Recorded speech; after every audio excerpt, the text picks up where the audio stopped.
श्री शिवाय नमस्तुभ्यं दोस्तों। हर हर भोलेनाथ। कैसे हैं आप सब? स्वस्थ और सुरक्षित होना भी चाहिए, क्योंकि मेरा शिव महापुराण परिवार हमेशा स्वस्थ और सुरक्षित ही रहता है। दोस्तों, आज सुबह के समय मेरे पास फ़ोन आया, किसी पुरुष का था कि दीदी, पूर्णिमा तिथि हनुमान जयंती कब मानी जाएगी, 23 को या 24 तारीख को? मैंने कहा 23 तारीख दिन मंगलवार के दिन ही हनुमान जन्मोत्सव मनाया जाएगा। क्यों? क्योंकि 23 अप्रैल से ही के दिन सुबह, मंगलवार के दिन सुबह 3:26 पर पूर्णिमा तिथि लग रही है, शुरू हो रही है, और 24 तारीख के दिन 5:19 पर इसका समापन हो जाएगा। लेकिन आप एक बात का ध्यान रखें भैया, कि आपको हनुमान जयंती नहीं कहना चाहिए, हनुमान जन्मोत्सव कहना चाहिए। हम हिंदू हैं और जयंती शब्द इंसानों के लिए लगाया जाता है, लेकिन हनुमान जी जीते जागते जागृत देवता हैं जो सबका मंगल करते हैं। मंगल के दिन जन्मे हैं और मंगलकारी हैं, इसलिए हनुमान जी के लिए जयंती शब्द उपयोग में लाना हमारे लिए उचित नहीं है। जन्मोत्सव, जैसे राम जन्मोत्सव मनता है, कृष्ण जन्मोत्सव मनता है, ऐसे ही हनुमान जन्मोत्सव कहना चाहिए, मनाना चाहिए। और इस बार का जो पर्व हनुमान जन्मोत्सव जो पड़ रहा है, मंगलवार के दिन पड़ रहा है, अति श्रेष्ठ। साथ में चित्रा नक्षत्र, कहते हैं कि जब चित्रा नक्षत्र के दिन पूर्णिमा पड़ती है तो एक विशेष पुण्यकारी होती है, फलकारी होती है। और इस बार की पूर्णिमा चित्रा नक्षत्र में ही पड़ रही है, इसलिए इसका महत्व बहुत ज़्यादा है। इस बार जैसा कि मैंने बताया, 23 अप्रैल के दिन मंगलवार के दिन ही हनुमान जन्मोत्सव मनाया जाएगा, और पूर्णिमा तिथि के दिन ही मनाया जाता है। चैत्र की जब पूर्णिमा होती है उसी दिन हनुमान जी का जन्मोत्सव मनाया जाता है। उस दिन क्या कर सकते हैं ऐसा? वैसे भी मैं बता दूं, जनरली जो 12 महीने की पूर्णिमा का व्रत होता है, हम में से कई लोग ऐसा करते हैं कि पूर्णिमा का व्रत करते हैं, दिन में एक समय भोजन कर लिया या फलाहार कर लिया और पूर्णिमा का व्रत हो गया।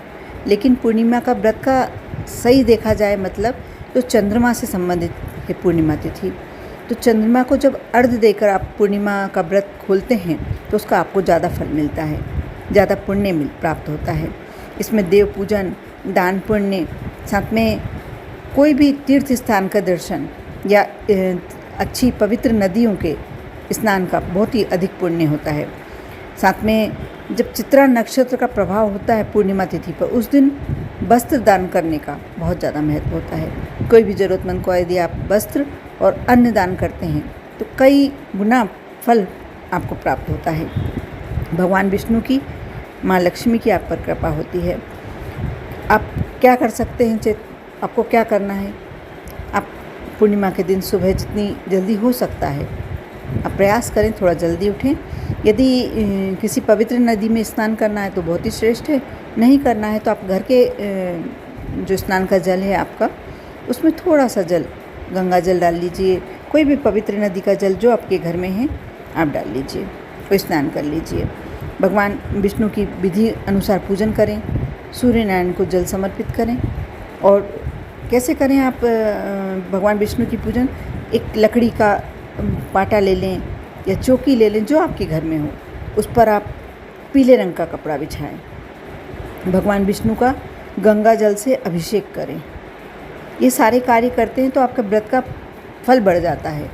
और साथ में भगवान विष्णु के मंत्रों का, यदि आप कुछ नहीं कर सकते हैं तो विष्णु के मंत्रों का जप आप दिन भर चलते फिरते जिस भी अवस्था में रहें करें, बहुत ही अच्छा फलकारी होता है, बहुत ही अच्छा पुण्यकारी होता है। ये सारी बातें मैं इसलिए बताती हूँ कि साधारण होती हैं, कर सकते हैं, सभी कर सकते हैं, लेकिन करने का पुण्य बहुत ज़्यादा होता है, फल बहुत ज़्यादा होता है। इसमें यदि आप विष्णु जी की आरती उतारते हैं और भोग जब भी लगाएं, आप तुलसी दल अवश्य डालें, क्योंकि भगवान विष्णु तुलसी दल बिना भोग नहीं ग्रहण करते हैं। इस बात का आप विशेष ध्यान रखें। और कहते हैं कि पूर्णिमा के दिन एक बार, हर पूर्णिमा, ऐसा नहीं है इसी पूर्णिमा के लिए बता रही हूँ मैं, प्रत्येक पूर्णिमा पर थोड़ी सी खीर अवश्य बनाइए और घर में सबको उसको प्रसाद रूप में सबको दीजिए। जो नहीं खाता है उसको भी थोड़ा सा 1 चम्मच भर के दीजिए, लेकिन दीजिए। इससे आप कई प्रकार की बीमारियों से बचे रहेंगे, कई प्रकार की बाधाओं से बचे रहेंगे। माँ लक्ष्मी, धन की कृपा होगी आपके ऊपर, धन आएगा घर, रास्ता मिलेगा धन आने को। बहुत साधारण से चीज़ें हैं, बहुत साधारण सी बातें बताती हूँ मैं अपने वीडियो में। यदि आप सुनते हैं और करते हैं तो आपको इसका प्रतिफल तो मिलता ही मिलता है। साथ में चंद्रमा को आप, मैंने जैसा अर्घ देने का बताया, यदि आप थोड़ा सा कच्चा दूध रखकर अर्घ देते हैं, उसका कई गुना आपको फल प्राप्त होता है। और जैसे कि उस दिन चैती पूर्णिमा के दिन हनुमान जी का जन्मोत्सव भी मनाया जाता है, तो उनके लिए भी बहुत ही सुंदर सुंदर उपाय। आप सुबह से स्नान कर जाके हनुमान जी के दर्शन करें, गुड़ चने का भोग लगाएं, यदि चोला चढ़वा सकते हैं तो चोला चढ़वाएं। जगह जगह रामायण जी का पाठ होता है, सुंदरकांड का पाठ होता है, हनुमान चालीसा का पाठ होता है। प्रयास करें अपने घर में भी एक दीपक लगाकर हनुमान जी की यदि प्रतिमा, फोटो जो भी है आपके घर में, एक बार हनुमान चालीसा कर सकते हैं, सुंदरकांड का पाठ कर सकते हैं। बहुत ही श्रेष्ठ होता है, बहुत ही अच्छा होता है। गुड़ चने का भोग तो लगाना ही चाहिए, गुड़ चने सबको वितरित करना चाहिए। यदि घर में सभी का व्रत है या आपको ऐसा लग रहा है कि नहीं इस दिन व्रत का ही सामान आपको वो करना है, तो आप कोई भी बर्फ़ी, ऐसा फलियारी कोई भी आइटम ले सकते हैं। मूंगफली के दानों से आप प्रसाद बनवा सकते हैं, शक्कर चढ़ा के मूंगफली के दाने वितरित करवा सकते हैं। यानी कैसे भी रूप में आपको प्रसाद वितरित करवाना चाहिए। अब शाम की बात करें, उस दिन शाम की बात, तो आप हनुमान जी के मंदिर में शाम के समय अवश्य जाएं। एक पान के पत्ते पर थोड़ा सा कपूर रखें। यदि आप मंदिर में कर सकते हैं तो बहुत ही श्रेष्ठ बात है, नहीं कर सकते हैं आप अपने घर में करें, बिल्कुल परेशानी नहीं है, घर में भी कर सकते हैं। एक पान का पत्ता लें, उस पर थोड़ा सा कपूर रखें, शाम के समय करना है आपको। उसको फिर कपूर जलाकर और हनुमान जी की आरती करें। कोई भी बर्तन में रख ले पत्ता या दीपक पे रख ले पान का पत्ता, उस पर कपूर रखें और आरती करें।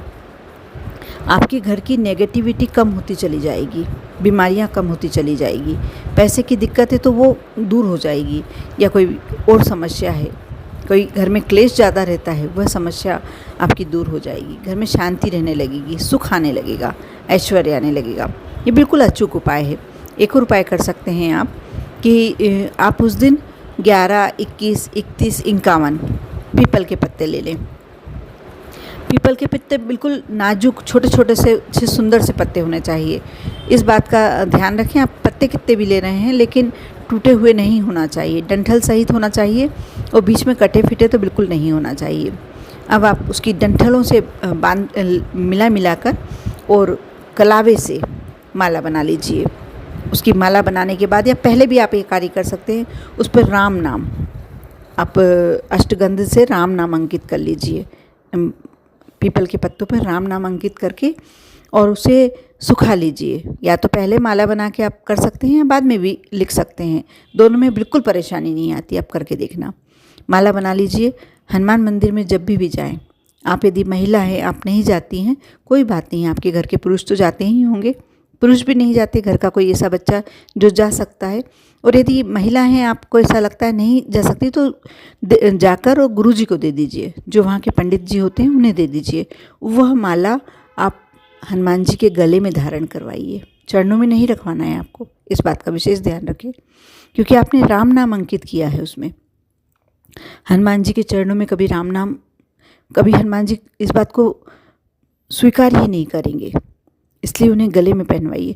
और हर जगह के पंडित इतने अच्छे होते हैं इस मामले में, क्योंकि हनुमान जी के पूजन के लिए कोई भी पंडित जी विघ्न नहीं डालते हैं।